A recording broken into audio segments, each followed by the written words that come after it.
2019 ಮೊದಲ ಶಿಫ್ಟ್ನ RRB NTPC ಪರೀಕ್ಷೆಯ ವಿವಿಧ ಝೋನ್ಗಳ ಸಾಮಾನ್ಯ ಜ್ಞಾನದ ಪ್ರಶ್ನೆ ಮತ್ತು ಉತ್ತರಗಳನ್ನು ಈ ವಿಡಿಯೋದಲ್ಲಿ ನಾನು ನಿಮಗೆ ತಿಳಿಸ್ಕೊಡ್ತೀನಿ. ಸೊ 28ನೇ ದಿನಾಂಕದ 2 ಶಿಫ್ಟ್ಗಳ ಸಾಮಾನ್ಯ ಜ್ಞಾನದ ವಿಡಿಯೋಗಳನ್ನು ಆಲ್ರೆಡಿ ಮಾಡಾಗಿದೆ ಮತ್ತು PDF ಅನ್ನು ಟೆಲಿಗ್ರಾಮಲ್ಲಿ ಅಪ್ಲೋಡ್ ಮಾಡಲಾಗಿದೆ. ಹೋಗಿ ಡೌನ್ಲೋಡ್ ಮಾಡ್ಕೋಬೋದು. ಡಿಸ್ಕ್ರಿಪ್ಷನ್ ನಿಮಗೆ ಲಿಂಕ್ ಇರುತ್ತೆ ಮತ್ತು ಟೆಲಿಗ್ರಾಮ್ ಲಿಂಕ್ ಕೂಡ ಇರ್ತದೆ. ಇನ್ನುಳಿದಂತೆ ಈ ಪ್ರಶ್ನೆ ಉತ್ತರಗಳನ್ನು ಕೂಡ ಸಂಜೆ 2ನೇ ಶಿಫ್ಟ್ನ ನಂತರ ಒಂದು PDF ಮಾಡಿ ಅಪ್ಲೋಡ್ ಮಾಡಲಾಗುತ್ತೆ. ಟೆಲಿಗ್ರಾಮಲ್ಲಿ ಡೌನ್ಲೋಡ್ ಮಾಡ್ಕೊಳ್ಳಿ. ಸೊ ಇವತ್ತಿನ ಮೊದಲನೇ ಶಿಫ್ಟ್ನ ಸಾಮಾನ್ಯ ಜ್ಞಾನದ ಪ್ರಶ್ನೆ ಮತ್ತು ಉತ್ತರಗಳನ್ನು ಶುರು ಮಾಡೋಣ. ಪ್ರಶ್ನೆ: ಸುಣ್ಣದ ನೀರಿನ ಸೂತ್ರದ ಬಗ್ಗೆ ಮೊದಲನೇ ಪ್ರಶ್ನೆ ಕೇಳಿದ್ದಾರೆ. ಸೊ ಕ್ಯಾಲ್ಸಿಯಂ ಹೈಡ್ರಾಕ್ಸೈಡ್ ಅಂತ ಕರಿತೀವಿ, CaOH ಟ್ವೈಸ್ ಸುಣ್ಣದ ನೀರು, ಲೈಮ್ ವಾಟರ್, ಇದರ ಸೂತ್ರವನ್ನು ಕೇಳಿದ್ದಾರೆ. ನೆಕ್ಸ್ಟು ಪ್ರೋಟಾನ್ ಮತ್ತು ನ್ಯೂಟ್ರಾನ್ ಕುರಿತಾಗಿ ಪ್ರಶ್ನೆನ ಕೇಳಿದ್ದಾರೆ. ನಾನಿಲ್ಲಿ ಡಿಸ್ಕವರಿ ಯಾರ್ಯಾರು ಮಾಡಿದ್ದಾರೆ ಅದ್ರ ಬಗ್ಗೆ ಒಂದಿಷ್ಟು ಮಾಹಿತಿ ಕೊಟ್ಬಿಟ್ಟಿದ್ದೀನಿ. ಎಕ್ಸಾಕ್ಟಾಗಿ ಕ್ವೆಶನ್ ಏನು ಅಂತ ನನಗೆ ಗೊತ್ತಿಲ್ಲ. ಪ್ರೋಟಾನ್ನ ಡಿಸ್ಕವರಿ ಮಾಡಿದಂಥವ್ರು ರುದರ್ಫರ್ಡ್ ಅವರು, electron JJ Thomson, neutron James Chadwick. ಮೂರು ಕೂಡ ನಿಮ್ಗೆ ಗೊತ್ತಿರಲಿ. ಪ್ರೋಟಾನ್, ಎಲೆಕ್ಟ್ರಾನ್, ನ್ಯೂಟ್ರಾನ್ ಯಾವುದಾದ್ರು ಡಿಸ್ಕವರಿ ಮಾಡಿದವ್ರ ಬಗ್ಗೆ ಪ್ರಶ್ನೆಗಳನ್ನು ಕೇಳ್ತಾರೆ. HTTPಯ ಪೂರ್ಣ ರೂಪ ಯಾವುದು ಅಂತ ಕೇಳಿದ್ದಾರೆ, ಅಂದರೆ ಫುಲ್ ಫಾರ್ಮನ್ನು ಕೇಳಿದ್ದಾರೆ. Hyper text transfer protocol, HTTP ಅಂತ ಕರಿತೀವಿ. ಇದರ ಫುಲ್ ಫಾರ್ಮು ಕಂಪ್ಯೂಟರ್ ವಿಭಾಗದಿಂದ ಕೇಳಿರ್ತಕ್ಕಂಥ ಪ್ರಶ್ನೆ ಇದು. ನೆಕ್ಸ್ಟ್ 4ನೇ ಪ್ರಶ್ನೆ: ತೆಲಂಗಾಣ ರಾಜ್ಯದ ರಾಜ್ಯಪಾಲರ ಬಗ್ಗೆ ಕೇಳಲಾಗಿದೆ. ಸೊ ಒಂದು ರಾಜ್ಯದ ಮುಖ್ಯಮಂತ್ರಿ ಮತ್ತು ರಾಜ್ಯದ ರಾಜ್ಯಪಾಲರ ಬಗ್ಗೆ ಒಂದು ಪ್ರಶ್ನೆ ಅಂತೂ ಗ್ಯಾರಂಟಿ ನಿಮಗೆ ಇರುತ್ತೆ. ಸೊ ತೆಲಂಗಾಣದ ಬಗ್ಗೆ ಕೇಳಿದರೆ ತಮಿಳುಸಾಯಿ ಸೌಂದರರಾಜನ್. ಬಾಬರ್ನ ತಂದೆಯ ಬಗ್ಗೆ ಪ್ರಶ್ನೆ ಕೇಳಿದ್ದಾರೆ ಇತಿಹಾಸ ವಿಭಾಗದಿಂದ. ಉಮರ್ ಶೇಖ್ ಮಿರ್ಜಾ ಸರಿಯಾದಂಥ ಉತ್ತರ. ಕೇರಳದ ಮುಖ್ಯಮಂತ್ರಿಗಳ ಬಗ್ಗೆ ಕೇಳಿದ್ದಾರೆ ಬೇರೆ ಒಂದು ಝೋನ್ನಲ್ಲಿ, ಪಿಣರಾಯಿ ವಿಜಯನ್. ತೆಲಂಗಾಣದ ಪ್ರಶ್ನೆ ಬೇರೆ ಝೋನು, ಕೇರಳದ CM ಬಗ್ಗೆ ಕೇಳಿರೋದು ಬೇರೆ ಝೋನ್. ಓಕೆ, ಈ ಒಂದೇ ಝೋನಲ್ಲಿ ಇಬ್ಬರು ಮುಖ್ಯಮಂತ್ರಿಗಳ ಬಗ್ಗೆ ಕೇಳೋ ಸಾಧ್ಯತೆಗಳು ತುಂಬ ಕಡಿಮೆ. ಒಂದೇ ಪ್ರಶ್ನೆ ಬರೋದು. ಓಕೆ, ನೆಕ್ಸ್ಟು ಜಪಾನ್ ದೇಶದ ಪ್ರಧಾನಮಂತ್ರಿಗಳ ಬಗ್ಗೆ ಕೇಳಿದ್ದಾರೆ ಅಂತಾರಾಷ್ಟ್ರೀಯ ಪ್ರಚಲಿತ ವಿದ್ಯಮಾನಕ್ಕೆ ಸಂಬಂಧಪಟ್ಟಂಗೆ. ಅಂತಾರಾಷ್ಟ್ರೀಯ ಪ್ರಚಲಿತ ವಿದ್ಯಮಾನಗಳಿಗೆ ಹೋದರೆ ಕರೆನ್ಸಿಗಳನ್ನು ಕೇಳ್ಬೋದು, ಪ್ರೈಮ್ ಮಿನಿಸ್ಟರ್ ಕೇಳ್ಬೋದು, ಅಥವಾ ರೀಸೆಂಟಾಗಿ ಭಾರತಕ್ಕೆ ಭೇಟಿ ಕೊಟ್ಟವರು ಅಥವಾ ಭಾರತದ ಪ್ರಧಾನಿ ಆ ದೇಶಕ್ಕೆ ಭೇಟಿ ಕೊಟ್ಟವ್ರ ಬಗ್ಗೆ ಕೇಳ್ಬೋದು.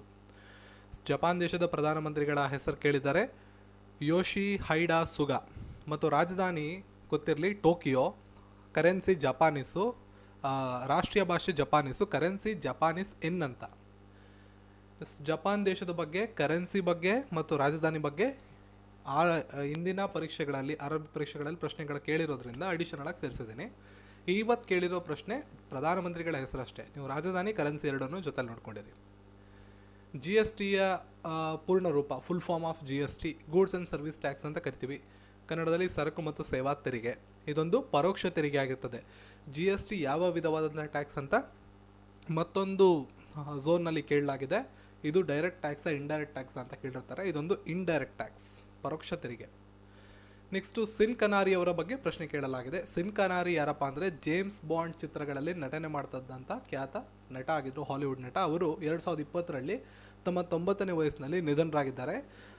ಫೇಮಸ್ ಸೀರೀಸ್ ಆಗಿರ್ತಕ್ಕಂಥ ಜೇಮ್ಸ್ ಬಾಂಡ್ ಸೀರೀಸ್ಗಳಲ್ಲಿ ನಟನೆ ಮಾಡಿರೋದ್ರಿಂದ ಇವರ ಹೆಸರು ಪ್ರಚಲಿತದಲ್ಲಿ, ಅಂದರೆ ಪ್ರಚಲಿತ ವಿದ್ಯಮಾನಗಳ ವಿಷಯದಲ್ಲಿ ಬಂದರೆ ಫೇಮಸ್ ಪರ್ಸನಾಲಿಟಿಗಳ ಬಗ್ಗೆ ಪ್ರಶ್ನೆ ಕೇಳ್ತಾರೆ. ಅದರಲ್ಲಿ ಸಿನ್ ಕನಾರಿ ಅವರ ಬಗ್ಗೆ ಪ್ರಶ್ನೆ ಕೇಳಿದ್ದಾರೆ.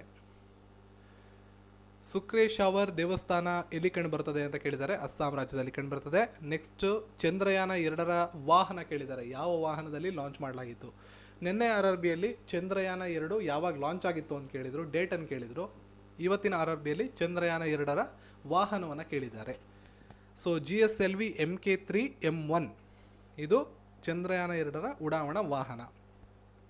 ನೆಕ್ಸ್ಟು ವಿಶ್ವದ ಅತಿ ದೊಡ್ಡ ಸಿಹಿನೀರಿನ ಸರೋವರ ಬಗ್ಗೆ ನೆನ್ನೆನೂ ಪ್ರಶ್ನೆ ಕೇಳಿದರು, ನೆನ್ನೆ ವಿಡಿಯೋವನ್ನು ನೋಡಿ. ಇವತ್ತು ವಿಶ್ವದ ಅತಿ ದೊಡ್ಡ ಸಿಹಿನೀರಿನ ಸರೋವರ ಕೇಳಿದ್ದಾರೆ. ಬೈಕಲ್ ಸರೋವರ ವಿಶ್ವದ ಅತಿ ದೊಡ್ಡ ಸಿಹಿನೀರಿನ ಸರೋವರ. ನೆಕ್ಸ್ಟ್ ನೆನ್ನೆ ವಿಶ್ವ ಭೂದಿನವನ್ನು ಎಂದು ಆಚರಣೆ ಮಾಡ್ತೀವಿ ಅಂತ ಕೇಳಿದರು.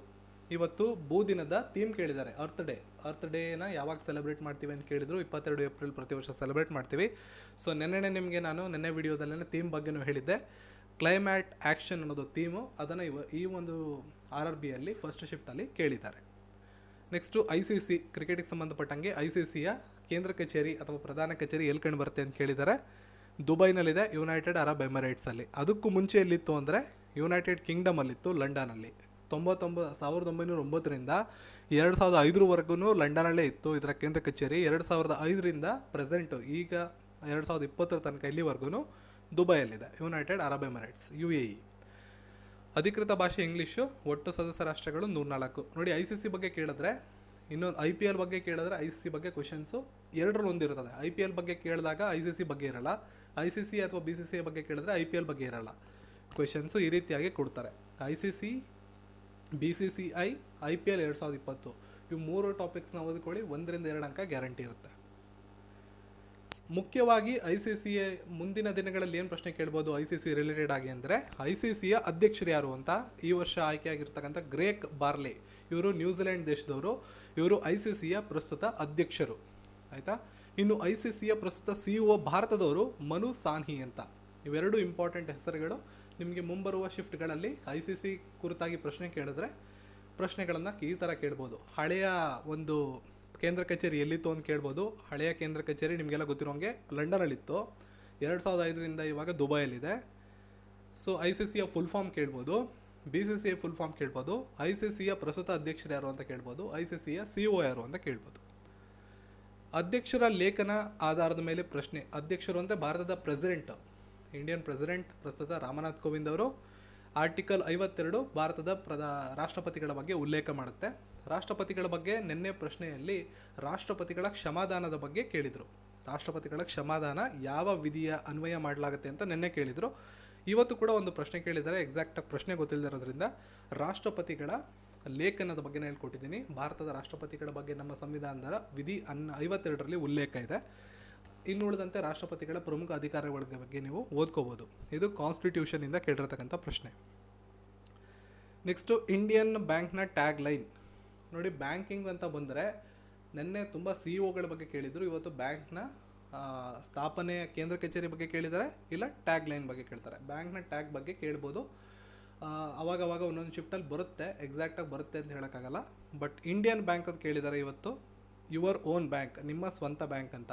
ಟ್ಯಾಗ್ ಲೈನ್ ಅಂದರೆ ಪ್ರತಿಯೊಂದು ಬ್ಯಾಂಕ್ ಬ್ರಾಂಚ್ಗಳಲ್ಲಿ ನೀವು ನೋಡಿದಾಗ ಬ್ಯಾಂಕ್ನ ಕೆಳಗಡೆ ಸಣ್ಣದಾಗಿ ಟ್ಯಾಗ್ ಲೈನ್ ಕೊಟ್ಟಿರ್ತಾರೆ. ಎಲ್ಲ ಬ್ಯಾಂಕ್ಗಳು ನೋಡ್ಕೊಳ್ಳೋಕ್ಕಾಗದೇ ಇದ್ರೂ ಪ್ರಮುಖ ಬ್ಯಾಂಕ್ಗಳಾದಂಥ SBI ಇರ್ಬೋದು, ಸಿಂಡಿಕೇಟ್, ಕೆನರಾ, ಉಳಿದಾದಂಥ ಬ್ಯಾಂಕ್ಗಳೇನಿರ್ತವೆ ಆ ಬ್ಯಾಂಕ್ಗಳದ್ದು ಒಂದಿಷ್ಟು ಟ್ಯಾಗ್ ಲೈನ್ಗಳನ್ನ ನೋಡ್ಕೊಳ್ಳಿ, ತುಂಬ ಅನುಕೂಲ ಆಗುತ್ತೆ. ಯಾವ ಅಂಗವು ಪಿತ್ತರಸವನ್ನು ಸ್ರವಿಸುತ್ತದೆ? ಸೈನ್ಸಿಂದ ಕೇಳಿರ್ತಕ್ಕಂಥ ಪ್ರಶ್ನೆ. ಸರಿಯಾದ ಉತ್ತರ ಯಕೃತ್, ಲಿವರ್. ನೆಕ್ಸ್ಟು UNOದ ಮುಖ್ಯಸ್ಥರು. ವಿಶ್ವಸಂಸ್ಥೆ ಬಗ್ಗೆ ಒಂದು ಪ್ರಶ್ನೆ ಇರುತ್ತೆ, ವಿಶ್ವಸಂಸ್ಥೆ ಬಗ್ಗೆ ಕೇಳ್ಬೋದು, ಇಲ್ಲ ಅಥವಾ ಅದರ ಅಂಗಸಂಸ್ಥೆಗಳ ಬಗ್ಗೆ ಪ್ರಶ್ನೆ ಕೇಳ್ಬೋದು. ಆಂಟೋನಿಯೋ ಗುಟೆರಸ್ ಸರಿಯಾದಂಥ ಉತ್ತರ, ವಿಶ್ವಸಂಸ್ಥೆಯ ಮುಖ್ಯಸ್ಥರು. ಇನ್ನು ಭಾರತೀಯ ರಾಷ್ಟ್ರೀಯ ಕಾಂಗ್ರೆಸ್ನ ಸ್ಥಾಪನೆ ಬಗ್ಗೆ ಕೇಳಿದ್ದಾರೆ. ಸ್ಥಾಪನೆ ಮಾಡಿದಂಥವ್ರು AO ಹ್ಯೂಮ್ ಅಂತ ಕರಿತೀವಿ, ಆಲನ್ ಆಕ್ಟೇರಿಯನ್ ಹ್ಯೂಮ್. 1885ರಲ್ಲಿ ಇದನ್ನು ಸ್ಥಾಪನೆ ಮಾಡಲಾಯಿತು. ನೆಕ್ಸ್ಟು ಸಂಪೇಕ್ಷಾತ ಸಿದ್ಧಾಂತ. ಈಸಿ ಪ್ರಶ್ನೆ ಇದು. ಆಲ್ಬರ್ಟ್ ಐನ್ಸ್ಟೈನ್ ಅವರು ಈ ಒಂದು ಸಿದ್ಧಾಂತವನ್ನು ನೀಡಿದಂಥವರು. ಫಿಸಿಕ್ಸ್ ವಿಭಾಗದಿಂದ ಕೇಳಿರ್ತಕ್ಕಂಥ ಪ್ರಶ್ನೆ ಇದು. ಅಂದರೆ ಸೈನ್ಸಲ್ಲಿ ಫಿಸಿಕ್ಸ್, ಕೆಮಿಸ್ಟ್ರಿ, ಮ್ಯಾಥ್ಸ್ ಅಂತ ಇರ್ತದೆ, ಮತ್ತು ಡಿವಿಷನ್ಸ್ ಇರುತ್ತೆ ಪ್ರಶ್ನೆಗಳು. ಅದರಲ್ಲಿ ಫಿಸಿಕ್ಸಿಂದ ಕೇಳಿರ್ತಕ್ಕಂಥ ಪ್ರಶ್ನೆ. ಮುಂದೆ ಕಾನ್ಸ್ಟಿಟ್ಯೂಷನ್, ಸಂವಿಧಾನದಿಂದ ಸಂವಿಧಾನ ದಿನವನ್ನು ಯಾವಾಗ ಆಚರಣೆ ಮಾಡ್ತೀವಿ ಅಂತ ಪ್ರಶ್ನೆ ಕೇಳಿದ್ದಾರೆ. 26 ನವೆಂಬರ್ ಪ್ರತಿ ವರ್ಷ ನಾವು ಸಂವಿಧಾನ ದಿನವನ್ನು ಆಚರಣೆ ಮಾಡ್ತೀವಿ. ನೆಕ್ಸ್ಟು ಬಯಾಲಜಿಯಿಂದ ಕೇಳಿದ್ದಾರೆ. ಸಾರ್ವತ್ರಿಕ ಸ್ವೀಕಾರ ರಕ್ತದ ಗುಂಪು, ಯೂನಿವರ್ಸಲ್ ಎಕ್ಸೆಪ್ಟರ್ ಯಾರು ಅಂತ ಕೇಳಿದ್ದಾರೆ. ಬ್ಲಡ್ ಗ್ರೂಪ್ಗಳ ಬಗ್ಗೆ ಗೊತ್ತಿರಬೇಕು. ಯೂನಿವರ್ಸಲ್ ಡೋನರ್, ಯೂನಿವರ್ಸಲ್ ಎಕ್ಸೆಪ್ಟರ್ ಎರಡೂ ಕೂಡ ನಿಮಗೆ ಗೊತ್ತಿರಬೇಕು. ಸೊ ಇಲ್ಲಿ ಯೂನಿವರ್ಸಲ್ ಎಕ್ಸೆಪ್ಟರ್ ಬಗ್ಗೆ ಕೇಳಿದ್ದಾರೆ. ಮುಂಬರುವ ಶಿಫ್ಟ್ಗಳಲ್ಲಿ ಡೋನರ್ ಬಗ್ಗೆ ಕೇಳ್ಬೋದು. ಅಂದರೆ ಸಾರ್ವತ್ರಿಕ ಸ್ವೀಕಾರಿ ಅಂದರೆ ಯಾವುದೇ ರಕ್ತದ ಗುಂಪುಗಳನ್ನು ಕೂಡ ಇವರು ಪಡ್ಕೋಬೋದು. AB+ ಅವರು, AB+ ರಕ್ತದ ಗುಂಪಿರೋರು ಬೇರೆ ಯಾವುದೇ ರಕ್ತದ ಗುಂಪಿಂದ ವ್ಯಕ್ತಿಯಿಂದ ರಕ್ತವನ್ನು ದಾನವಾಗಿ ಪಡ್ಕೋಬೋದು. ಅದೇ ರೀತಿ O+, ಓ ರಕ್ತದ ಗುಂಪು ಏನಿರ್ತಾರೆ ಅವರು ಯಾರು ಬೇಕಾದ್ರೂ ರಕ್ತವನ್ನು ಕೊಡ್ಬೋದು. ಅವರು ಯೂನಿವರ್ಸಲ್ ಡೋನರ್ಸ್ ಆಗಿರ್ತಾರೆ, ಅಂದರೆ ಸಾರ್ವತ್ರಿಕ ದಾನಿಗಳು ಸ್ವೀಕಾರರು ಎರಡೂ ಕೂಡ ನಿಮಗೆ ಗೊತ್ತಿರಲಿ, ಎಕ್ಸಾಮ್ಗಳಲ್ಲಿ ಬರ್ಬೋದು. ಮಾನವ ಅಭಿವೃದ್ಧಿ ಸೂಚ್ಯಂಕದ ಬಗ್ಗೆ ಪ್ರಶ್ನೆ ಕೇಳಿದ್ದಾರೆ. ಅಗ್ರಸ್ಥಾನಿಯನ್ನು ಕೇಳಿದ್ದಾರೆ. ನಿನ್ನೆ ಗ್ಲೋಬಲ್ ಹಂಗರ್ ಇಂಡೆಕ್ಸ್ ಕೇಳಿದರು, ಇವತ್ತು ಮಾನವ ಅಭಿವೃದ್ಧಿ ಸೂಚ್ಯಂಕ ಕೇಳಿದ್ದಾರೆ. ನಿನ್ನೆ ಭಾರತದ ರ್ಯಾಂಕಿಂಗ್ ಕೇಳಿದರು, ಇವತ್ತು ಮಾನವ ಅಭಿವೃದ್ಧಿ ಸೂಚ್ಯಂಕದಲ್ಲಿ ಅಗ್ರಸ್ಥಾನದಲ್ಲಿ ಯಾವುದಿದೆ ಅಂತ ಕೇಳಿದ್ದಾರೆ. ಸೊ ನಾರ್ವೆ ದೇಶ ಅಗ್ರಸ್ಥಾನದಲ್ಲಿದೆ. 189 ರಾಷ್ಟ್ರಗಳ ಪೈಕಿ ಭಾರತ 131ನೇ ಸ್ಥಾನದಲ್ಲಿದೆ. ಈ ಒಂದು ಮಾನವ ಅಭಿವೃದ್ಧಿ ಸೂಚ್ಯಂಕವನ್ನು ಬಿಡುಗಡೆ ಮಾಡ್ತಕ್ಕಂಥ ಸಂಸ್ಥೆ ಹೆಸರು UNDP ಅಂತ, ವಿಶ್ವಸಂಸ್ಥೆಯ ಅಭಿವೃದ್ಧಿ ಕಾರ್ಯಕ್ರಮ. ಸೂಚ್ಯಂಕಗಳ ಒಂದು ಪಟ್ಟಿ ಮಾಡ್ಕೊಳ್ಳಿ. 2020ರಲ್ಲಿ ಅಗ್ರಸ್ಥಾನಿ ಭಾರತ. ಅಂದರೆ ಮಾನವ ಅಭಿವೃದ್ಧಿ ಸೂಚ್ಯಂಕ ಅಂತ ನೀವು ಬರ್ಕೊಂಡ್ರೆ ಮೊದಲನೇ ಸ್ಥಾನದಲ್ಲಿ ಯಾವುದಿದೆ, ಭಾರತ ಎಷ್ಟನೇ ಸ್ಥಾನದಲ್ಲಿದೆ, ಈ ಒಂದು ವರದಿಯನ್ನು ಬಿಡುಗಡೆ ಮಾಡೋರು ಯಾರು, ಈ 3 ವಿಷಯಗಳನ್ನು ಒಂದೊಂದು ಇಂಡೆಕ್ಸ್ಗಳ ಕುರಿತಾಗಿ ಬರ್ಕೊಳ್ಳಿ. ಒಂದು ಪ್ರಶ್ನೆ ಬರುವ ಸಾಧ್ಯತೆ ಇದೆ. ನೆಕ್ಸ್ಟು ರಿಸರ್ವ್ ಬ್ಯಾಂಕ್ ಆಫ್ ಇಂಡಿಯಾದ ಗವರ್ನರ್ ಬಗ್ಗೆ ಕೇಳಿದ್ದಾರೆ. ಪ್ರಸ್ತುತ ಇರ್ತಕ್ಕಂಥ ಗವರ್ನರ್ ನಿಮಗೆಲ್ಲ ಗೊತ್ತು, ಶಕ್ತಿಕಾಂತ್ ದಾಸ್ ಅವರು ಪ್ರಸ್ತುತ ಇರ್ತಕ್ಕಂಥವ್ರು. ಇನ್ನು RBI ಬಗ್ಗೆ ಅವ್ರು ಕೇಳೋದು 4 ಕಾಮನ್ ಕ್ವೆಶನ್ಸ್, 4 ಬಿಟ್ಟರೆ ಬೇರೆ ಏನೂ ಕೇಳೋದಿಲ್ಲ ಅವರು. ಒಂದು ಪ್ರೆಸೆಂಟ್ ಇರೋ ಗವರ್ನರ್ ಬಗ್ಗೆ ಕೇಳ್ತಾರೆ, ಶಕ್ತಿಕಾಂತ್ ದಾಸ್ ಅವರು ಪ್ರೆಸೆಂಟ್ ಇರೋ ಗವರ್ನರು. ಅದನ್ನು ಬಿಟ್ಟರೆ ಮೊದಲನೇ ಗವರ್ನರು ಸರ್ ಓಸ್ಬರ್ನ್ ಸ್ಮಿತ್ ಅಂತ ಇಲ್ಲಿ ಹೆಸರು ಕೊಟ್ಟಿದ್ದೀನಿ, PDF ಅಲ್ಲಿ ನೋಡ್ಕೊಳ್ಳಿ. ಇನ್ನು 2 ಕ್ವೆಶನ್ನು ಜಾಸ್ತಿ ಕೇಳೋದು, ರಿಸರ್ವ್ ಬ್ಯಾಂಕ್ ಆಫ್ ಇಂಡಿಯಾ ಯಾವಾಗ ಸ್ಥಾಪನೆ ಆಯಿತು ಅಂತ. 1935 ಏಪ್ರಿಲ್ 1ರಂದು ಸ್ಥಾಪನೆ ಆಯಿತು, ಕೋಲ್ಕತ್ತಾದಲ್ಲಿ ಇದು ಸ್ಥಾಪನೆ ಆಗಿತ್ತು. ಇನ್ನೊಂದು ಭಾಳ ಇಂಪಾರ್ಟೆಂಟ್ ಪ್ರಶ್ನೆ, ನಿಮಗೆ ಕನ್ಫ್ಯೂಸ್ ಮಾಡೋದು, ಯಾವಾಗ ರಾಷ್ಟ್ರೀಕರಣ ಆಯಿತು ಅಂತ. ರಿಸರ್ವ್ ಬ್ಯಾಂಕ್ ಆಫ್ ಇಂಡಿಯಾ ಸ್ಥಾಪನೆ ಆಗಿದ್ದೇ ಬೇರೆ, ರಾಷ್ಟ್ರೀಕರಣ ಆಗಿದ್ದೇ ಬೇರೆ. ಸ್ಥಾಪನೆ ಆಗಿದ್ದು 1935 ಏಪ್ರಿಲ್ 1 ಕೋಲ್ಕತ್ತಾದಲ್ಲಿ, ರಾಷ್ಟ್ರೀಕರಣ ಆಗಿದ್ದು ಜನವರಿ 1 1949ರಂದು. ಈ 4 ವಿಷಯಗಳು ನೆನಪಿರಲಿ. RBI ಅಂದ ತಕ್ಷಣ ಇವು 4 ವಿಷಯ ನಿಮಗೆ ಗೊತ್ತಿರಬೇಕು, RRB ಪರೀಕ್ಷೆಗೆ ಸಂಬಂಧಪಟ್ಟಂಗೆ. ಸ್ಥಾಪನೆಯಾಗಿದ್ದು, ರಾಷ್ಟ್ರೀಕರಣ ಆಗಿದ್ದು, ಪ್ರೆಸೆಂಟ್ ಗವರ್ನರ್, ಫಸ್ಟ್ ಗವರ್ನರ್, ಇಷ್ಟು ಕೂಡ ಗೊತ್ತಿರಲಿ. ನೆಕ್ಸ್ಟು ಎಡಿನೋಸಿನ್ ಟ್ರೈಫಾಸ್ಫೇಟ್ ATP ಬಯೋಲಜಿಯಿಂದ ಕೇಳಿರ್ತಕ್ಕಂಥದ್ದು. ATP ಕುರಿತಾಗಿ ಒಂದು ಪ್ರಶ್ನೆ ಕೇಳಿದ್ದಾರೆ, ಎಕ್ಸಾಕ್ಟ್ ಪ್ರಶ್ನೆ ಗೊತ್ತಿಲ್ಲದೆ ಇರೋದ್ರಿಂದ. ATP ಅಂದರೆ ಎನರ್ಜಿ ಕರೆನ್ಸಿ ಆಫ್ ಸೆಲ್ ಅಂತ ಕರಿತೀವಿ, ಜೀವಕೋಶದ ಶಕ್ತಿ ಅಂತ ನಾವು ಕರಿಬೋದು. ATP ಬಗ್ಗೆ ಒಂದು ಪ್ರಶ್ನೆ ಇದೆ. ಸೊ ನೆಕ್ಸ್ಟ್ ಹೋಗೋಣ. ಆದರ್ಶ ಗ್ರಾಮ ಯೋಜನೆಯ ತಂದೆ, ಆದರ್ಶ ಗ್ರಾಮ ಯೋಜನೆ ಅಂತ ನಮ್ಮ ಕೇಂದ್ರ ಸರ್ಕಾರ ಜಾರಿಗೆ ತಂದಿರತಕ್ಕಂಥ ಯೋಜನೆಯಲ್ಲಿ ಯಾರನ್ನ ಆ ಒಂದು ಆದರ್ಶ ಗ್ರಾಮ ಯೋಜನೆಯ ತಂದೆ ಅಂತ ಕರೀತಾರೆ ಅಂತ. ಸೊ JP ನಾರಾಯಣ್ ಅವರ ಸ್ಮರಣಾರ್ಥವಾಗಿ ಪ್ರಾರಂಭ ಮಾಡಿರ್ತಕ್ಕಂಥ ಒಂದು ಯೋಜನೆ ಅದು. ಸೊ ಹಾಗಾಗಿ JP ನಾರಾಯಣ್. ಭೂತಾನ್ ದೇಶದ ರಾಜಧಾನಿ ಬಗ್ಗೆ ಕೇಳಿದರೆ, ಅಂತಾರಾಷ್ಟ್ರೀಯ ಪ್ರಚಲಿತ ವಿದ್ಯಮಾನಕ್ಕೆ ಸಂಬಂಧಪಟ್ಟಂಗೆ ಸ್ಟ್ಯಾಟಿಕ್ GKಯಲ್ಲಿ ಬರುತ್ತೆ ಇದು.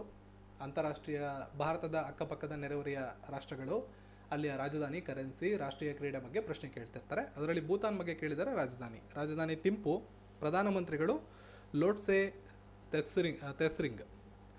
ನೆಕ್ಸ್ಟು ಸನ್ಯಾಸಿ ದಂಗೆ ಬಗ್ಗೆ ಪ್ರಶ್ನೆ ಕೇಳಿದ್ದಾರೆ. 1776 ಆಗಿದ್ದಂಥದ್ದು ಇದೊಂದು ಸನ್ಯಾಸಿ ದಂಗೆ ಅಂತ ಕರೀತಾರೆ. 18ನೇ ಶತಮಾನದ ಉತ್ತರಾರ್ಧದಲ್ಲಿ ಈಸ್ಟ್ ಇಂಡಿಯಾ ಕಂಪನಿ ವಿರುದ್ಧ ನಡೆದಂಥ ಒಂದು ಚಟುವಟಿಕೆ ಇದಾಗಿರುತ್ತದೆ. ಯುನೆಸ್ಕೋದ ವಿಶ್ವ ಪರಂಪರೆಯ ತಾಣದಲ್ಲಿ ಸಾಂಚಿ ಸ್ತೂಪವನ್ನು ಯಾವ ವರ್ಷದಲ್ಲಿ ಸೇರಿಸಲಾಯಿತು? ಸೊ ವಿಶ್ವ ಪರಂಪರೆಯ ತಾಣ ಅಂತ ಯುನೆಸ್ಕೋದ ವಿಶ್ವ ಪರಂಪರೆಯ ತಾಣ ಏನಿದೆ ಅದು ಕಂಪಲ್ಸರಿ ಇರ್ತದೆ ಪ್ರತಿ RRBಲೂ.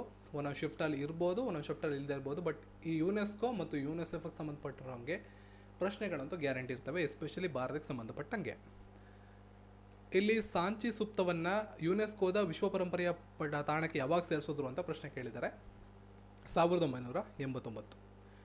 ಇನ್ನು ಇವತ್ತಿನ ಕೊನೆ ಪ್ರಶ್ನೆ, ಈ ಶಿಫ್ಟಲ್ಲಿ ನನಗೆ ಸಿಕ್ಕಿರೋ ಕೊನೆ ಪ್ರಶ್ನೆ ಬಂದ್ಬಿಟ್ಟು PMKVY ಇದರ ವಿಸ್ತೃತ ರೂಪವೇನು ಅಂತ ಕೇಳಿದ್ದಾರೆ. ಅಂದರೆ ಪ್ರಧಾನಮಂತ್ರಿ ಕುಶಾಲ್ ವಿಕಾಸ್ ಯೋಜನೆ. ಸೊ ಇದರಿಂದ ನೀವೇನು ಅರ್ಥ ಮಾಡ್ಕೋಬೇಕು, ಪ್ರಧಾನಮಂತ್ರಿಗಳ ಯೋಜನೆಗಳೇನಿವೆ ಆ ಯೋಜನೆಗಳ ಫುಲ್ ಫಾರ್ಮನ್ನು ಅರ್ಥ ಮಾಡ್ಕೋಬೇಕು ಮತ್ತು ಯೋಜನೆ ಯಾವುದರ ಕುರಿತಾಗಿದೆ ಅಂತಲೂ ಅರ್ಥ ಮಾಡ್ಕೋಬೇಕು. ನಿನ್ನೆ ವಿಡಿಯೋದಲ್ಲಿ ಪ್ರಧಾನಮಂತ್ರಿ ಸುಕನ್ಯಾ ಸಮೃದ್ಧಿ ಯೋಜನೆ ಬಗ್ಗೆ ಪ್ರಶ್ನೆ ಕೇಳಿದರು, ಅದು ಯಾರಿಗೆ ಸಂಬಂಧಪಡುತ್ತೆ ಅಂತ ಪ್ರಶ್ನೆ ಕೇಳಿದರು. ಇವತ್ತು ಫುಲ್ ಫಾರ್ಮ್ ಕೇಳಿದ್ದಾರೆ. ಸೊ ರೀಸೆಂಟಾಗಿ ಯಾವುದಾದ್ರೂ ನೂತನ ಯೋಜನೆಗಳಿದ್ರು ಅದನ್ನು ಕೂಡ ನೋಡ್ಕೊಂಡಿರಿ, ಮುಂಬರುವ ಪರೀಕ್ಷೆಗಳಲ್ಲಿ ಕೇಳೋ ಸಾಧ್ಯತೆಗಳು ಇರ್ತವೆ. ಸಂವಿಧಾನದ ತಂದೆ ಎಂದು ಡಾಕ್ಟರ್ BR ಅಂಬೇಡ್ಕರ್ ಅವ್ರನ್ನ ಕರಿತೀವಿ, father of Indian constitution. Demonetisation ಆದಾಗ RBIನ ಗವರ್ನರ್ ಆಗಿದ್ದವರು ಯಾರು ಅಂತ ಪ್ರಶ್ನೆ ಕೇಳಿದ್ದಾರೆ. ಉರ್ಜಿತ್ ಪಟೇಲ್ ಅವರು ಡಿಮಾನಿಟೈಸೇಷನ್ ಆದಂಥ ಸಂದರ್ಭದಲ್ಲಿ RBIನ ಗವರ್ನರ್ ಆಗಿದ್ದರು. ಡಿಮಾನಿಟೈಸೇಷನ್ ಯಾವಾಗಾಯಿತು ಅಂತ ನಿಮಗೆ ಗೊತ್ತಿರಬೇಕು. 2016 ನವೆಂಬರ್ 8ನೇ ತಾರೀಕು ಡಿಮಾನಿಟೈಸೇಷನ್ ಆಗಿತ್ತು, ಇಲ್ಲಿಂದ 4 ವರ್ಷಗಳ ಹಿಂದೆ. ಆ ಸಂದರ್ಭದಲ್ಲಿ ರಿಸರ್ವ್ ಬ್ಯಾಂಕ್ ಆಫ್ ಇಂಡಿಯಾದ ಗವರ್ನರ್ ಆಗಿದ್ದಂಥವ್ರು ಯಾರು ಅಂತ ಕೇಳಿದ್ದಾರೆ. RBI ಬಗ್ಗೆ 4 ಇಂಪಾರ್ಟೆಂಟ್ ಪ್ರಶ್ನೆಗಳನ್ನು ಲಾಸ್ಟ್ ವಿಡಿಯೋದಲ್ಲೂ ಕೂಡ ಹೇಳಿದ್ದೀನಿ. RBIನ ಮೊದಲನೇ ಗವರ್ನರ್ ಬಗ್ಗೆ ಗೊತ್ತಿರಬೇಕು, ಸ್ಮಿತ್ ಅವರು. RBI ಯಾವಾಗ ಸ್ಥಾಪನೆ ಆಯಿತು ಅಂತ ಗೊತ್ತಿರಬೇಕು. ಪ್ರೆಸೆಂಟ್ ಗವರ್ನರ್ ಕೂಡ ಗೊತ್ತಿರಬೇಕಾಗುತ್ತೆ. ಶಕ್ತಿಕಾಂತ್ ದಾಸ್ ಅವರು ಪ್ರೆಸೆಂಟ್ ಗವರ್ನರು. ಮೊದಲನೇ ಗವರ್ನರ್ ಸ್ಮಿತ್ ಅವರು. ಡಿಮಾನಿಟೈಸೇಷನ್ ಸಮಯದಲ್ಲಿ ಗವರ್ನರ್ ಆಗಿದ್ದಂಥವರು ಉರ್ಜಿತ್ ಪಟೇಲ್ ಅವರು. Next reserve bank of India ಸ್ಥಾಪನೆಯಾಗಿದ್ದು 1935ರಲ್ಲಿ ಮತ್ತು ರಿಸರ್ವ್ ಬ್ಯಾಂಕ್ ಆಫ್ ಇಂಡಿಯಾ ರಾಷ್ಟ್ರೀಕರಣ ಆಗಿದ್ದು 1949ರಲ್ಲಿ. RBI ಬಗ್ಗೆ ಇಷ್ಟು ವಿಷಯಗಳು ನಿಮಗೆ ಖಂಡಿತವಾಗ್ಲೂ ಗೊತ್ತಿರಬೇಕು. ಇದನ್ನೇ ಆ ಕಡೆ ಈ ಕಡೆ ಮಾಡಿ ನಿಮಗೆ ಪ್ರಶ್ನೆಗಳನ್ನು ಕೇಳ್ತಿರ್ತಾರೆ. ಸೊ ನಿನ್ನೆ ಭಾರತೀಯ ರಾಷ್ಟ್ರೀಯ ಕಾಂಗ್ರೆಸ್ನ ಸಂಬಂಧಪಟ್ಟಂಗೆ ಅದನ್ನು ಸ್ಥಾಪನೆ ಮಾಡಿದವ್ರ ಬಗ್ಗೆ ಪ್ರಶ್ನೆ ಕೇಳಿದರು. ಇವಾಗ ರಾಷ್ಟ್ರೀಯ ಕಾಂಗ್ರೆಸ್ನಲ್ಲಿ ಗಾಂಧೀಜಿಯವರು ಅಧ್ಯಕ್ಷತೆಯನ್ನು ವಹಿಸ್ಕೊಂಡಂಥ ಬಗ್ಗೆ ಪ್ರಶ್ನೆ ಕೇಳಿದ್ದಾರೆ. ಯಾವ ಕಾಂಗ್ರೆಸ್ ಅಧಿವೇಶನದಲ್ಲಿ ಗಾಂಧಿ ಅಧ್ಯಕ್ಷರಾಗಿದ್ದರು? ಸೊ ನಮ್ಮ ಕರ್ನಾಟಕದ ಬೆಳಗಾಮಲ್ಲಿ, ಅಂದರೆ ಇವಾಗಿನ ಬೆಳಗಾವಿಯಲ್ಲಿ ನಡೆದಂಥ ಅಧಿವೇಶನ 1924 ಕರ್ನಾಟಕದ ಬೆಳಗಾವಿಯಲ್ಲಿ ನಡೆದ ಅಧಿವೇಶನದಲ್ಲಿ ಮಹಾತ್ಮ ಗಾಂಧೀಜಿಯವರು ಅಧ್ಯಕ್ಷತೆಯನ್ನು ವಹಿಸ್ಕೊಂಡಿದ್ರು. ನೆನಪಿರಲಿ, ಮಹಾತ್ಮ ಗಾಂಧೀಜಿಯವರು ಅಧ್ಯಕ್ಷತೆಯನ್ನು ವಹಿಸ್ಕೊಂಡಂಥ ಏಕೈಕ ಕಾಂಗ್ರೆಸ್ ಸಮ್ಮೇಳನ ಇದಾಗಿದೆ. 1924 ಕರ್ನಾಟಕದ ಬೆಳಗಾಂ ಅಥವಾ ಬೆಳಗಾವಿ. ನೆಕ್ಸ್ಟು ಯುನೆಸ್ಕೋ ಬಗ್ಗೆ ಕೇಳಿದ್ದಾರೆ. ಯುನೆಸ್ಕೋದ ಹೆಡ್ ಕ್ವಾರ್ಟರ್ಸ್ ಎಲ್ಲಿ ಬರುತ್ತೆ ಅಂತ ಕೇಳಿದ್ದಾರೆ. ಪ್ಯಾರಿಸ್, ಫ್ರಾನ್ಸ್ ದೇಶದ ಪ್ಯಾರಿಸ್ನಲ್ಲಿ ಯುನೆಸ್ಕೋದ ಹೆಡ್ ಕ್ವಾರ್ಟರ್ಸ್. ನಿನ್ನೆ ಕೂಡ ನಿಮ್ಗೆ ಹೇಳಿದ್ದೆ ಲಾಸ್ಟ್ ವೀಡಿಯೋದಲ್ಲಿ UN ಅಂಗಸಂಸ್ಥೆಗಳ ಬಗ್ಗೆ ಕೇಳ್ತಾರೆ ಅಂತ. ಈಗ ಆಲ್ರೆಡಿ ಭದ್ರತಾ ಮಂಡಳಿ ಬಗ್ಗೆ ಕೇಳಿದ್ದಾರೆ, UNOದ ಅಧ್ಯಕ್ಷರ ಬಗ್ಗೆ ಕೇಳಿದ್ದಾರೆ, ಈಗ UNICEF ಮತ್ತು ಯುನೆಸ್ಕೋ ಬಗ್ಗೆ ಕೇಳಿದ್ದಾರೆ ಈ ಶಿಫ್ಟ್ಗಳಲ್ಲಿ. ಸೊ ಹಾಗಿದ್ರೆ ನಿಮಗೆ ಮೊದಲನೇದಾಗಿ ಯುನೆಸ್ಕೋ ಅಂದರೆ ಏನು ಅಂತ ಗೊತ್ತಿರಬೇಕು. ಫುಲ್ ಫಾರ್ಮ್ ಕೂಡ ಗೊತ್ತಿದ್ರೆ ಅನುಕೂಲ ಆಗುತ್ತೆ, ಪರೀಕ್ಷೆಗೆ ಬರ್ಬೋದು. United Nations Educational, Scientific and Cultural Organization ಅಂತ ಕರೀತಾರೆ. ವಿಶ್ವಸಂಸ್ಥೆಯ ಶೈಕ್ಷಣಿಕ, ವೈಜ್ಞಾನಿಕ, ಸಾಂಸ್ಕೃತಿಕ ಸಂಸ್ಥೆ. ವಿಶ್ವಸಂಸ್ಥೆಯ ವಿಶೇಷ ಸಂಸ್ಥೆ ಆಗಿರ್ತದೆ ಇದು. ಶಿಕ್ಷಣ, ವಿಜ್ಞಾನ, ಸಂಸ್ಕೃತಿಯಲ್ಲಿ ಅಂತಾರಾಷ್ಟ್ರೀಯ ಸಹಕಾರದ ಮೂಲಕ ವಿಶ್ವದ ಶಾಂತಿ ಮತ್ತು ಸುರಕ್ಷತೆಯನ್ನು ಉತ್ತೇಜನ ನೀಡೋದಕ್ಕೆ ಗುರಿಯನ್ನು ಹೊಂದುವ ಮೂಲಕ ಇದನ್ನು ಸ್ಥಾಪನೆ ಮಾಡಲಾಯಿತು. ಇದರ ಪ್ರಧಾನ ಕಚೇರಿ ನಿಮಗೆ ಗೊತ್ತಿರಲಿ ಫ್ರಾನ್ಸ್ ದೇಶದಲ್ಲಿದೆ, ಪ್ಯಾರಿಸ್ಸು ಸ್ಥಳ. ಮುಖ್ಯಸ್ಥರು ಆಂಡ್ರೆ ಅಜೈಲೆ, ಇದನ್ನು ಕೂಡ ಇಂಪಾರ್ಟೆಂಟು. ಕೆಲವೊಂದು ಟೈಮಲ್ಲಿ ಏನು ಮಾಡ್ತಾರೆ, ನಿಮಗೆ ಯುನೆಸ್ಕೋದ ಹೆಡ್ ಕ್ವಾರ್ಟರ್ಸ್ ಅಂದ್ಬಿಟ್ಟು ಕೇವಲ ನಾವೊಂದು ಸ್ಥಳಗಳ ಹೆಸರನ್ನೇ ಕೊಟ್ಬಿಟ್ಟಿರ್ತಾರೆ, ಫ್ರಾನ್ಸ್ ಅನ್ನು ಮೆನ್ಷನ್ ಮಾಡಿರಲ್ಲ. ಆವಾಗ ನಿಮಗೆ ಪ್ಯಾರಿಸ್ ಅನ್ನೋದು ಕೂಡ ಗೊತ್ತಿರಬೇಕು. ಸ್ಥಾಪನೆ ಆಗಿದ್ರ ಬಗ್ಗೆನೂ ಕೂಡ ತಿಳ್ಕೊಂಡಿರಿ. 1945 ಲಂಡನ್ನು, ಯುನೈಟೆಡ್ ಕಿಂಗ್ಡಮಲ್ಲಿ 1945 ನವೆಂಬರ್ 16ನೇ ತಾರೀಕು ಇದನ್ನು ಸ್ಥಾಪನೆ ಮಾಡಿದ್ರು. ನೆಕ್ಸ್ಟು ಸಾರ್ಕ್ ರಾಷ್ಟ್ರಗಳ ಬಗ್ಗೆ ಕೇಳಿದ್ದಾರೆ. ಏನು ಮಾಡಿರ್ತಾರೆ ಅಂದರೆ ಇಲ್ಲಿ 4 ರಾಷ್ಟ್ರಗಳನ್ನು ಕೊಟ್ಟಿರ್ತಾರೆ ಆಪ್ಷನಲ್ಲಿ, ಅದರಲ್ಲಿ ಒಂದು ಸಾರ್ಕ್ ರಾಷ್ಟ್ರ ಆಗಿರೋದಿಲ್ಲ. ಆ ಪ್ರಶ್ನೆಯನ್ನು ಕೇಳಿದ್ದಾರೆ. ಇಲ್ಲಿ ಆಪ್ಷನ್ಸ್ಗಳು ಗೊತ್ತಿಲ್ಲದಿರೋದ್ರಿಂದ ಅದನ್ನು ನಾನು ಮೆನ್ಷನ್ ಮಾಡೋಕ್ಕೋಗಿಲ್ಲ. ಸಾರ್ಕ್ ಅಂತ ಹೇಳಿದ್ರೆ south Asian association for regional cooperation, ಸರಿನಾ? ಪ್ರಶ್ನೆ ಕೇಳಿರೋದು ಅವರು 4 ಆಪ್ಷನ್, 4 ದೇಶಗಳನ್ನ ಕೊಟ್ಟಿರ್ತಾರೆ. ಅದರಲ್ಲಿ 3 ದೇಶ ಸಾರ್ಕ್ನ ಸದಸ್ಯ ರಾಷ್ಟ್ರ ಆಗಿರ್ತವೆ, ಒಂದು ಸದಸ್ಯ ರಾಷ್ಟ್ರ ಆಗಿರೋದಿಲ್ಲ. ಅದನ್ನು ಗುಂಪಿಂದ ಆಚೆ ತೆಗಿಬೇಕಷ್ಟೇ. ಸಾರ್ಕ್ ಅಂದರೆ ಕನ್ನಡದಲ್ಲಿ ದಕ್ಷಿಣ ಏಷ್ಯಾದ ಪ್ರಾದೇಶಿಕ ಸಹಕಾರ ಸಂಘ. ಇಂಗ್ಲೀಷಲ್ಲಿ ಇಲ್ಲಿ ಫುಲ್ ಫಾರ್ಮ್ ಕೊಟ್ಟಿದ್ದೀನಿ, ನೋಡ್ಕೊಂಡಿರಿ. ದಕ್ಷಿಣ ಏಷ್ಯಾದ ಪ್ರಾದೇಶಿಕ ಅಂತರ್ ಸರ್ಕಾರಿ ಸಂಸ್ಥೆ ಮತ್ತು ರಾಜ್ಯಗಳ ಭೌಗೋಳಿಕ ರಾಜಕೀಯ ಒಂದು ಒಕ್ಕೂಟ ಇದು. ಸದಸ್ಯ ರಾಷ್ಟ್ರಗಳು ಆಫ್ಘಾನಿಸ್ತಾನ, ಬಾಂಗ್ಲಾದೇಶ, ಭೂತಾನ್, ಭಾರತ, ಮಾಲ್ಡೀವ್ಸ್, ನೇಪಾಳ, ಪಾಕಿಸ್ತಾನ, ಶ್ರೀಲಂಕಾ. ಆಯ್ಕೆಗಳಲ್ಲಿ ಇಷ್ಟು ದೇಶಗಳಲ್ಲಿ ಇದ್ದರೆ ಇಷ್ಟು ದೇಶಗಳು ಸದಸ್ಯ ರಾಷ್ಟ್ರಗಳು. ಇದನ್ನು ಹೊರತುಪಡಿಸಿ ಬೇರೆ ಯಾವುದನ್ನೇ ಕೊಟ್ಟರು ಸದಸ್ಯ ರಾಷ್ಟ್ರ ಆಗಿರೋದಿಲ್ಲ. ಅಷ್ಟನ್ನು ನೀವು ನೆನಪಲ್ಲಿ ಇಟ್ಕೊಂಡ್ರೆ. ಸಾಮಾನ್ಯವಾಗಿ ಕನ್ಫ್ಯೂಸ್ ಮಾಡೋದಕ್ಕೆ ಅವರು ಭಾರತ, ಪಾಕಿಸ್ತಾನ, ಬಾಂಗ್ಲಾದೇಶ, ಪಾಕಿಸ್ತಾನ, ಶ್ರೀಲಂಕಾ ಈ ಆಪ್ಷನ್ಗಳನ್ನು ಕೊಡೋದಿಲ್ಲ. ಸಾಮಾನ್ಯವಾಗಿ ಮಾಲ್ಡೀವ್ಸ್ ತಗೋತಾರೆ, ಇನ್ನು ಪಕ್ಕದಲ್ಲಿರೋ ಚೀನಾ, ಆ ಕಡೆ ಈ ಕಡೆ ರಾಷ್ಟ್ರಗಳು ಇಲ್ಲಿರುವಂಥ ಆಪ್ಷನ್ಗಳನ್ನು ಬಿಟ್ಟು ಬೇರೆ ಬೇರೆದನ್ನು ತಗೋತಾರೆ. ಕನ್ಫ್ಯೂಸ್ ಮಾಡುವಂಥ ಸಾಧ್ಯತೆಗಳಿರ್ತವೆ. ಹಾಗಾಗಿ ಸದಸ್ಯ ರಾಷ್ಟ್ರಗಳು ಯಾವುದು ಅಂತ ನೋಡ್ಕೊಂಡಿರಿ. ಜೊತೆಗೆ ಸಾರ್ಕ್ ಯಾವಾಗ ಸ್ಥಾಪನೆ ಆಯಿತು ಅನ್ನೋದು ಇಂಪಾರ್ಟೆಂಟು. 1985 ಸಾರ್ಕ್ನ ಸ್ಥಾಪನೆಯಾಗಿದೆ. ಕೇಂದ್ರ ಕಚೇರಿ ಸ್ಥಾಪಿಸಲಾದಂಥ ಸ್ಥಳ ಬಂದ್ಬಿಟ್ಟು ಢಾಕಾದಲ್ಲಿ ಕಂಡುಬರ್ತದೆ. ಪ್ರಧಾನ ಕಾರ್ಯದರ್ಶಿಗಳು ಪ್ರಸ್ತುತ ಎಸ್ಸಾಲಾ ವಿರ್ಕೋನ್. ಇನ್ನು IPL ಬಗ್ಗೆ ನಿನ್ನೆ ವಿಡಿಯೋದಲ್ಲಿ IPL ಎಲ್ಲಿ ಹೋಸ್ಟ್ ಮಾಡಿದ್ರು ಅಥವಾ ಮೊದಲನೆಯ ಪಂದ್ಯ ಎಲ್ಲಿ ನಡೆದಿತ್ತು ಅಂತ ಕೇಳಿದರು. ಈಗ IPLನ ವಿಜೇತ ತಂಡದ ಬಗ್ಗೆ ಕೇಳಿದ್ದಾರೆ. ಮುಂಬೈ ಇಂಡಿಯನ್ಸ್ ವಿಜೇತ ತಂಡ. ಲಾಸ್ಟ್ ವಿಡಿಯೋದಲ್ಲಿ IPL ಬಗ್ಗೆ ಸಂಪೂರ್ಣವಾಗಿ ಹೇಳಿದ್ದೀನಿ. Orange cap, purple cap, IPL ಯಾವಾಗ ಸ್ಟಾರ್ಟ್ ಆಯಿತು, ಮುಂಬೈ ಇಂಡಿಯನ್ಸ್ ಎಷ್ಟೆಲ್ಲ ಗೆದ್ದಿದ್ದಾರೆ ಎಲ್ಲನೂ ಡೀಟೇಲ್ಸ್ ಕೊಟ್ಟಿದ್ದೀನಿ. ಲಾಸ್ಟ್ ವಿಡಿಯೋನ ತಪ್ಪದೇ ನೋಡಿ. ಈ ಕೆಳಗಿನವುಗಳಲ್ಲಿ ಯಾವುದು ವಿಶ್ವ ಪರಂಪರೆಯ ತಾಣವಲ್ಲ? ಇಲ್ಲೂ ಕೂಡ 4 ಆಪ್ಷನ್ ಕೊಟ್ಟಿರ್ತಾರೆ. 3 ವಿಶ್ವ ಪರಂಪರೆಯ ತಾಣದ ಪಟ್ಟಿಯಲ್ಲಿ ಇರ್ತಕ್ಕಂತಹ ಸ್ಥಳಗಳಾಗಿರ್ತವೆ, ಒಂದು ಅದರಲ್ಲಿ ಇರೋದಿಲ್ಲ. ಅದು ನಿಮಗೆ ಗೊತ್ತಿರಬೇಕು ಅಂದರೆ ವಿಶ್ವ ಪರಂಪರೆಯ ತಾಣದಲ್ಲಿರ್ತಕ್ಕಂತಹ ಪಟ್ಟಿ ನಿಮ್ಮ ಹತ್ರ ಇರಬೇಕಾಗತ್ತೆ. ನಾನು ಸಣ್ಣದಾಗಿ ನಿಮಗೆ ವಿಶ್ವ ಪರಂಪರೆಯ ತಾಣ ಅಂದ್ರೇನು ಅಂತ ಹೇಳ್ತೀನಿ. ವಿಶ್ವಸಂಸ್ಥೆಯ ಶೈಕ್ಷಣಿಕ, ವೈಜ್ಞಾನಿಕ ಮತ್ತು ಸಾಂಸ್ಕೃತಿಕ ಸಂಸ್ಥೆ ನಿರ್ವಹಿಸುವ ಅಂತಾರಾಷ್ಟ್ರೀಯ ಸಮಾವೇಶದಿಂದ ಕಾನೂನು ರಕ್ಷಣೆಯನ್ನು ಹೊಂದಿರುವ ಒಂದು ಒಕ್ಕೂಟ ಇದು. ಇದೇನು ಮಾಡುತ್ತೆ ಅಂದರೆ ಸಾಂಸ್ಕೃತಿಕವಾಗಿರ್ತಕ್ಕಂಥ, ಐತಿಹಾಸಿಕ, ವೈಜ್ಞಾನಿಕ ಅಥವಾ ಇನ್ನಿತರ ಮಹತ್ವಪೂರ್ಣ ಹಿನ್ನೆಲೆಯನ್ನು ಹೊಂದಿರತಕ್ಕಂತಹ ತಾಣಗಳನ್ನು ರಕ್ಷಣೆ ಮಾಡೋದು, ಎಕ್ಸ್ಟ್ರಾ ಫಂಡನ್ನು ಕೊಟ್ಟು ರಕ್ಷಣೆ ಮಾಡ್ತಕ್ಕಂಥ ಒಂದು ಕೆಲಸವನ್ನು ಇದು ಮಾಡುತ್ತೆ. ಭಾರತದಿಂದ ಹಲವಾರು ಸ್ಥಳಗಳನ್ನು ಈ ಒಂದು ತಾಣಕ್ಕೆ ಸೇರ್ಪಡೆ ಮಾಡಲಾಗಿದೆ. ಅದರ ಕುರಿತಾಗಿ ಒಂದು ಪಟ್ಟಿ ನಿಮ್ಮ ಹತ್ರ ಇದ್ದರೆ ಖಂಡಿತವಾಗ್ಲೂ ನಿಮಗೆ ಪರೀಕ್ಷೆಗೆ ಅನುಕೂಲ ಆಗುತ್ತೆ. ಇದರ ಕೇಂದ್ರ ಕಚೇರಿ ಫ್ರಾನ್ಸಲ್ಲಿದೆ, ಪ್ಯಾರಿಸಲ್ಲಿ. ನೆಕ್ಸ್ಟು ಕಂಪ್ಯೂಟರ್ಗೆ ಸಂಬಂಧಪಟ್ಟಂಗೆ ಅಂದರೆ ಕಂಪ್ಯೂಟರ್ ವಿಭಾಗದಿಂದ ಪ್ರಶ್ನೆ ಕೇಳಿರೋದು ಪೈಥಾನ್ ಬಗ್ಗೆ ಕೇಳಿದ್ದಾರೆ. ಪೈಥಾನ್ ಅಂದರೆ ಏನು ಅಂತ ಕೇಳಿದ್ದಾರೆ. ಅದೊಂದು ಪ್ರೋಗ್ರಾಮಿಂಗ್ ಲ್ಯಾಂಗ್ವೇಜ್. ನೆಕ್ಸ್ಟು UNOದ ಮುಖ್ಯಸ್ಥರು ಆಂಟೋನಿಯೋ ಗುಟ್ರೆಸ್. ನಿಮ್ಗೆ ಇದು ಗೊತ್ತಿರುತ್ತೆ. ವಿಶ್ವಸಂಸ್ಥೆ ಬಗ್ಗೆ ಅಂತೂ 1-2 ಪ್ರಶ್ನೆ ಗ್ಯಾರಂಟಿ ಇರುತ್ತೆ. ನೆಕ್ಸ್ಟು ನಮ್ಮ ರಾಷ್ಟ್ರೀಯ ಉದ್ಯಾನವನಗಳಿಂದ ಪ್ರಶ್ನೆ. ಗಿರ್ ರಾಷ್ಟ್ರೀಯ ಉದ್ಯಾನವನ ಎಲ್ಲಿ ಕಂಡು ಬರುತ್ತೆ ಅಂತ ಕೇಳಿದ್ದಾರೆ. ಸರಿಯಾದ ಉತ್ತರ ಗುಜರಾತ್. ಇಲ್ಲಿವರೆಗೆ ಕೇಳಿರ್ತಕ್ಕಂಥದ್ದು ಅಂಡಮಾನ್ ನಿಕೋಬಾರ್ನ ರಾಷ್ಟ್ರೀಯ ಉದ್ಯಾನವನದ ಬಗ್ಗೆ ಕೇಳಿದ್ದಾರೆ. ಭಾರತದ ಮೊಟ್ಟಮೊದಲ ರಾಷ್ಟ್ರೀಯ ಉದ್ಯಾನವನ ಯಾವುದು ಅಂತ ಕೇಳಿದ್ದಾರೆ. ಇವಾಗ ಗಿರ್ ರಾಷ್ಟ್ರೀಯ ಉದ್ಯಾನವನ ಎಲ್ಲಿ ಕಂಡು ಬರುತ್ತೆ ಅಂತ ಕೇಳಿದ್ದಾರೆ. ಗಿರ್ ರಾಷ್ಟ್ರೀಯ ಉದ್ಯಾನವನ ಗುಜರಾತಲ್ಲಿ ಕಂಡು ಬರ್ತದೆ. ನೆಕ್ಸ್ಟು ಜಟಕಾ ಕಥೆಗಳು ಯಾವ ಧರ್ಮಕ್ಕೆ ಸೇರಿವೆ? ಇತಿಹಾಸದಿಂದ ಕೇಳಿರ್ತಕ್ಕಂಥ ಪ್ರಶ್ನೆ, ಬೌದ್ಧ ಧರ್ಮ. ನೆಕ್ಸ್ಟ್ ಒಂದು ಫುಲ್ ಫಾರ್ಮನ್ನು ಕೇಳಿದ್ದಾರೆ. ASCII ಇದರ ವಿಸ್ತೃತ ರೂಪವೇನು ಅಂತ ಕೇಳಿದ್ದಾರೆ. American standard code for information interchange ಅನ್ನೋದು ಇದರ ಫುಲ್ ಫಾರ್ಮ್ ಆಗಿದೆ. ಭಾರತದ ಅತಿ ಉದ್ದದ ರಸ್ತೆ ಸುರಂಗ ಯಾವುದು ಅಂತ ಕೇಳಿದ್ದಾರೆ. ಡಾಕ್ಟರ್ ಶ್ಯಾಮ್ ಪ್ರಸಾದ್ ಮುಖರ್ಜಿ ಸುರಂಗ ಭಾರತದ ಅತ್ಯಂತ ಇದು ಸುರಂಗವಾಗಿರ್ತದೆ. ಇದನ್ನು ಮೊದಲು ಶ್ಯಾಮ್ ಸುರಂಗ ಅಂತಲೂ ಕೂಡ ಕರೀತಾರೆ. ಈ ಹಿಂದೆ ಇದಕ್ಕೆ ಚೆನಾನಿ ನಸ್ರಿ ಸುರಂಗ ಅಂತ ಕರೆಯಲಾಗ್ತಿತ್ತು. ಇದು ಜಮ್ಮು ಕಾಶ್ಮೀರದ ಒಂದು ರಸ್ತೆ ಸುರಂಗವಾಗಿರ್ತದೆ. ಆಯಿತಾ. ನೆಕ್ಸ್ಟು ಕ್ಯಾಬಿನೆಟ್ ಮಿಷನ್ ಭಾರತದಲ್ಲಿ ಯಾವ ವರ್ಷದಲ್ಲಿ ಬಂತು ಅಂತ ಕೇಳಿದ್ದಾರೆ. ಇತಿಹಾಸದ ಪ್ರಶ್ನೆ. 1946. ಕೃಷಿ ಸಂಶೋಧನಾ ಕೇಂದ್ರ ಎಲ್ಲಿದೆ ಅಂತ ಕೇಳಿದ್ದಾರೆ. ನವದೆಹಲಿಯಲ್ಲಿ ಕಂಡುಬರ್ತದೆ. ಕೃಷಿ ಸಂಶೋಧನಾ ಕೇಂದ್ರ ಅಂದರೆ ಇಂಡಿಯನ್ ಅಗ್ರಿಕಲ್ಚರಲ್ ರಿಸರ್ಚ್ ಇನ್ಸ್ಟಿಟ್ಯೂಟ್ ಅಂತ ಕರೀತಾರೆ. 1905ನೇ ಇಸ್ವಿಯಲ್ಲಿ ಇದು ಸ್ಥಾಪನೆ ಆಯಿತು. ಕೃಷಿ ಸಂಶೋಧನೆ ಮತ್ತು ಶಿಕ್ಷಣಕ್ಕೆ ಪ್ರಾಮುಖ್ಯತೆ ಕೊಡೋದಿದರ ಉದ್ದೇಶ. ದೆಹಲಿಯ ಪೂಸಾದಲ್ಲಿ ಇದರ ಕೇಂದ್ರ ಕಚೇರಿ ಕಂಡುಬರ್ತದೆ. ಪೂಸಾ ಇನ್ಸ್ಟಿಟ್ಯೂಟ್ ಅಂತಲೇ ದೆಹಲಿಯಲ್ಲಿ ಇದನ್ನು ಕರೀತಾರೆ. ಆಯಿತಾ. ಫುಲ್ ಫಾರ್ಮನ್ನು ಯಾಕೆ ಕೊಟ್ಟಿದ್ದೀನಿ ಅಂದರೆ ಮುಂಬರೋ ಪರೀಕ್ಷೆಗಳಲ್ಲಿ ಅಪ್ಪಿ ಬಂದರೆ ನಿಮ್ಗೆ ಅನುಕೂಲ ಆಗಲಿ ಅಂತ ಕೊಡಲಾಗಿದೆ. ನೆಕ್ಸ್ಟು ಜಿಮ್ ಕಾರ್ಬೆಟ್ ರಾಷ್ಟ್ರೀಯ ಉದ್ಯಾನವನ ಎಲ್ಲಿ ಕಂಡುಬರುತ್ತೆ ಅಂತ ಕೇಳಿದ್ದಾರೆ. ಸರಿಯಾದ ಉತ್ತರ ಉತ್ತರಾಖಂಡ. ಇದೇ ಪ್ರಶ್ನೆಯನ್ನು ನೆನ್ನೆ ಕೇಳಿದರು. ಭಾರತದ ಮೊದಲ ರಾಷ್ಟ್ರೀಯ ಉದ್ಯಾನವನ ಯಾವುದು ಅಂತ ಕೇಳಿದರು ಅಲ್ಲಿ. ಕಾವೇರಿ ನದಿ ನೀರಿನ ವಿವಾದ ಯಾವ 2 ರಾಜ್ಯಗಳ ನಡುವೆ ಇದೆ ಅನ್ನೋ ಪ್ರಶ್ನೆ. ತಮಿಳುನಾಡು ಮತ್ತು ಕರ್ನಾಟಕ ರಾಜ್ಯಗಳ ನಡುವೆ ಪ್ರಮುಖವಾಗಿ ಕಾವೇರಿ ನದಿ ನೀರಿನ ವಿವಾದ ಕಂಡುಬರುತ್ತೆ. 2020 ಗಣರಾಜ್ಯೋತ್ಸವದ ಮುಖ್ಯ ಅತಿಥಿ ಪ್ರಚಲಿತ ವಿದ್ಯಮಾನಗಳಿಂದ ಕೇಳಿರತಕ್ಕಂಥ ಪ್ರಶ್ನೆಯಾಗಿದೆ. 2020ರಲ್ಲಿ ಬಂದಂಥವರು ಜೈರ್ ಬೋಲ್ಸನಾರೋ.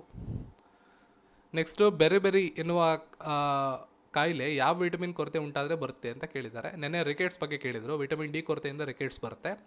ಬೆರಿ ಅನ್ನೋದು ವಿಟಮಿನ್ B1 ಕೊರತೆ ಉಂಟಾದರೆ ಬರುತ್ತೆ. ವಿಟಮಿನ್ ಎ, ವಿಟಮಿನ್ ಬಿಯಲ್ಲಿ ತುಂಬ ವಿಟಮಿನ್ಸ್ ಬರ್ತವೆ. B1, B2, B3, B6, B9 ಅಂತ ತುಂಬ ವಿಟಮಿನ್ಸ್ ಬರ್ತವೆ. ಅದೆಲ್ಲವನ್ನು ನೋಡ್ಕೊಂಡ್ರಿ. Next vitamin C, vitamin D, vitamin K, ಈ ಒಂದು ವಿಟಮಿನ್ಗಳ ಕೊರತೆ ಉಂಟಾದರೆ ಯಾವ ಕಾಯಿಲೆ ಬರುತ್ತೆ ಅನ್ನೋದ್ರ ಬಗ್ಗೆ ಸ್ವಲ್ಪ ಮಾಹಿತಿಯನ್ನು ತಿಳ್ಕೊಂಡಿದ್ರೆ ಮುಂಬರೋ ಪರೀಕ್ಷೆಗೆ ತುಂಬ ಅನುಕೂಲ ಆಗುತ್ತೆ. ನೆಕ್ಸ್ಟು ಸಾರ್ಷಾ ಸೂರಿ ಯಾವ ವರ್ಷದಲ್ಲಿ ಜನಿಸಿದನು? ಇತಿಹಾಸದ ಪ್ರಶ್ನೆ. 1472. ನೆಕ್ಸ್ಟ್ ಗೀತ ಗೋವಿಂದ ಈ ಪುಸ್ತಕದ ಕರ್ತೃ ಅಥವಾ ಸೃಷ್ಟಿಕರ್ತ ಯಾರು ಅಂತ ಕೇಳಿದ್ದಾರೆ. ಜಯದೇವ್ ಅವರು ಗೀತ ಗೋವಿಂದದ ರಚಕರು. ನೆಕ್ಸ್ಟು ಜುಡುಗುಡ ಗಣಿ ಯಾವ ರಾಜ್ಯದಲ್ಲಿ ಕಂಡುಬರುತ್ತೆ ಅಂತ ಕೇಳಿದ್ದಾರೆ. ಜಾರ್ಖಂಡ್ ರಾಜ್ಯದಲ್ಲಿ ಕಂಡುಬರುತ್ತದೆ. ಸಂವಿಧಾನದ ಪಿತಾಮಹ ಆಲ್ರೆಡಿ ಹೇಳಿದ್ದೀನಿ, ಡಾಕ್ಟರ್ BR ಅಂಬೇಡ್ಕರ್ ಅವರು. HLLನ ಪೂರ್ಣ ರೂಪ ಏನು ಅಂತ ಕೇಳಿದ್ದಾರೆ. ಇದು ಬೇರೆ ಒಂದು ಶಿಫ್ಟಲ್ಲಿ ಕೇಳಿರ್ತಕ್ಕಂಥದ್ದು. HLLನ ಪೂರ್ಣ ರೂಪ ಹೈ ಲೆವೆಲ್ ಲ್ಯಾಂಗ್ವೇಜ್. ಚೀನಾದ ರಾಜಧಾನಿ ಬೀಜಿಂಗು. ಚೀನಾದ ರಾಜಧಾನಿ ಯಾವುದು ಅಂತ ಕೇಳಲಾಗಿದೆ. ನಾನು ಮೊದಲೇ ಹೇಳ್ದಂಗೆ ಅಂತಾರಾಷ್ಟ್ರೀಯ ಪ್ರಚಲಿತ ವಿದ್ಯಮಾನಗಳಿಗೆ ಹೋದರೆ ರಾಷ್ಟ್ರಗಳ ಬಗ್ಗೆ ಕೇಳ್ಬೋದು, ಅದರಲ್ಲಿ ಕರೆನ್ಸಿ ಕೇಳ್ಬೋದು, ರಾಜಧಾನಿನೂ ಕೇಳ್ಬೋದು. ಕೆಲವೊಂದು ಸಮಯದಲ್ಲಿ ಅಲ್ಲಿ ಅಧ್ಯಕ್ಷರ ಬಗ್ಗೆನೂ ಕೂಡ, ಪ್ರೈಮ್ ಮಿನಿಸ್ಟರ್ ಅಥವಾ ಅಧ್ಯಕ್ಷರ ಬಗ್ಗೆನೂ ಕೂಡ ಕೇಳಬಹುದು. ಅಧ್ಯಕ್ಷರು ಕ್ಸಿ ಜಿನ್ಪಿಂಗ್ ಅವರು, ರಾಜಧಾನಿ ಬೀಜಿಂಗು, ಕರೆನ್ಸಿ ರೆನ್ಬಿಮಿ. ನೆಕ್ಸ್ಟು ಇಂಟೆಲ್ i9 ಅನ್ನೋದು ಏನು ಅಂತ ಕೇಳಿದ್ದಾರೆ. ವಾಟ್ ಈಸ್ ಇಂಟೆಲ್ i9 ಅಂತ ಕೇಳಿದ್ದಾರೆ. ಅದೊಂದು ಪ್ರೊಸೆಸರ್. ಓಕೆ. ಒಂದೇ ಮಾತರಂ ಕವಿತೆಯನ್ನು ಯಾವ ವರ್ಷದಲ್ಲಿ ಪರಿಚಯಿಸಲಾಯಿತು ಅಂತ ಇದು ಮಾಡಿದ್ದಾರೆ. ಸೊ ನಮ್ಮ ಸಂವಿಧಾನದ 2 ದಿನ ಮುಂಚೆ ಅಧಿಕೃತವಾಗಿ 24 ಜನವರಿ 1950ರಂದು ನಮ್ಮ ಕವಿತೆಯನ್ನು ಇದು ಮಾಡಲಾಗಿದೆ. ಒಂದೇ ಮಾತರಂ ಬಗ್ಗೆ ಕೇಳಿದ್ದಾರೆ. ಸೊ ಒಂದೇ ಮಾತರಂ ಬರೆದವ್ರು ಯಾರು ಅಂತಲೂ ಕೂಡ ನಿಮ್ಮ ಪ್ರಶ್ನೆ ಬರ್ಬೋದು. ನಮ್ಮ ಸಂವಿಧಾನ ದಿನದ ಬಗ್ಗೆ ಲಾಸ್ಟ್ ವೀಡಿಯೋದಲ್ಲಿ ಅಂದರೆ ಲಾಸ್ಟ್ 28 ಅಥವಾ 29ರಲ್ಲಿ ಕೇಳಿದ್ದಾರೆ. 28ರಲ್ಲಿ ಅನ್ಕೋತೀನಿ. ಸಂವಿಧಾನದ ದಿನವನ್ನು ಯಾವ ದಿನ ಎಂದು ಆಚರಿಸಲಾಗುತ್ತದೆ ಅಥವಾ ಯಾವ ದಿನವನ್ನು ಸಂವಿಧಾನ ದಿನ ಎಂದು ಆಚರಿಸಲಾಗುತ್ತದೆ ಅಂತ ಕೇಳಿದ್ದಾರೆ. ಈ ವಿಡಿಯೋದಲ್ಲಿ ಇಂಡಿಯನ್ ಕಾನ್ಸ್ಟಿಟ್ಯೂಷನ್ ಫಾದರ್ ಯಾರು ಅಂತ ಕೇಳಿದ್ದಾರೆ. ಜೊತೆಗೆ ಒಂದೇ ಮಾತರಂ ಬಗ್ಗೆ ಪ್ರಶ್ನೆ ಕೇಳಿದ್ದಾರೆ. ನೆಕ್ಸ್ಟ್ ಯುನೆಸೆಫ್ನ ಕೇಂದ್ರ ಕಚೇರಿ ಕೇಳಿದ್ದಾರೆ. ಈ ನ್ಯೂಯಾರ್ಕಲ್ಲಿ ಕಂಡು ಬರ್ತದೆ, ಅಮೆರಿಕಾದ ನ್ಯೂಯಾರ್ಕಲ್ಲಿ. ಯುನೆಸೆಫ್ ಅಂದರೆ the United Nations children fund ಅಂತ, ಮಕ್ಕಳ ನಿಧಿ ಅಂತ ಕರೀತಾರೆ. ವಿಶ್ವಸಂಸ್ಥೆಯ ಮಕ್ಕಳ ನಿಧಿ. ವಿಶ್ವಾದ್ಯಂತ ಮಕ್ಕಳಿಗೆ ಮಾನವೀಯ ಮತ್ತು ಅಭಿವೃದ್ಧಿ ನೆರವು ನೀಡುವಂಥ ಜವಾಬ್ದಾರಿಯನ್ನು ಹೊಂದಿರತಕ್ಕಂಥ ಒಂದು ಸಂಸ್ಥೆ.